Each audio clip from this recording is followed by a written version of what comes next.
कंचन राज नीम चौक चौसीमा वैशाली। लागै नै मन नहिरा में जाके उ बसल छ।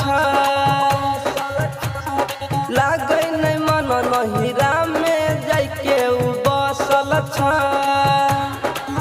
हमारा मौगी लॉकडाउन में नैहरा में फंसल छ। हमारा कनिया लॉकडाउन में नैहरा में फंसल छ।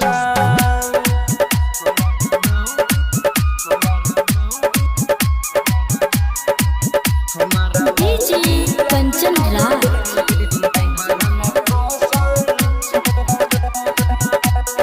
नीम चौक चौसीमा वैशाली।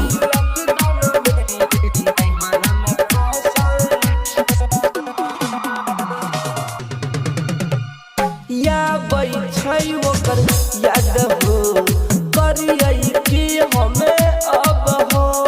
दिन पर दिन निकलल जाइ छै फेल होइ छै हाड हो। या छै ओकर याद हो करियै कि हमें अब हो।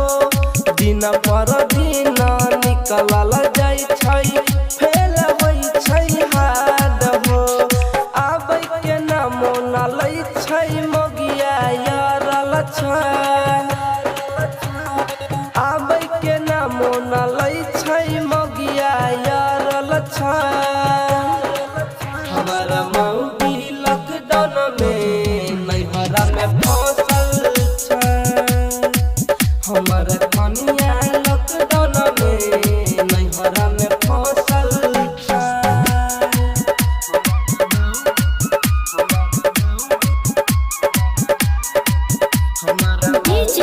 कंचन राज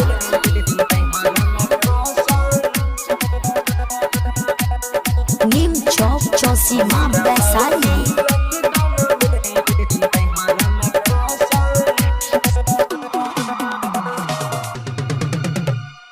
नहिरा में रहै यार हो चिंता हमारा होइ छै हो।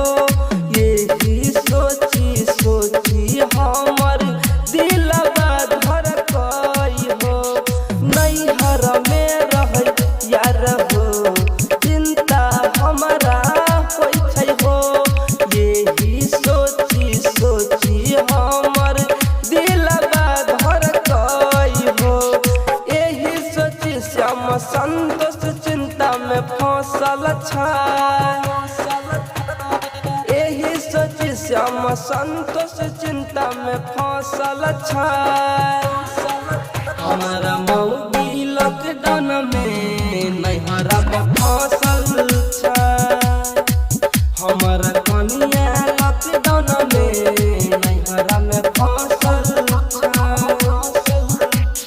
लागै नै मन नहिरा में जाके उ बसल छ। लागै नै मन नहिरा में जाके उ बसल छ। हमारा मौगी लॉकडाउन में नैहरा में फंसल छ। हमारा कनिया लॉकडाउन में नैहरा में फंसल छ। शांति रिकॉर्डिंग स्टूडियो राजा जनमानसी।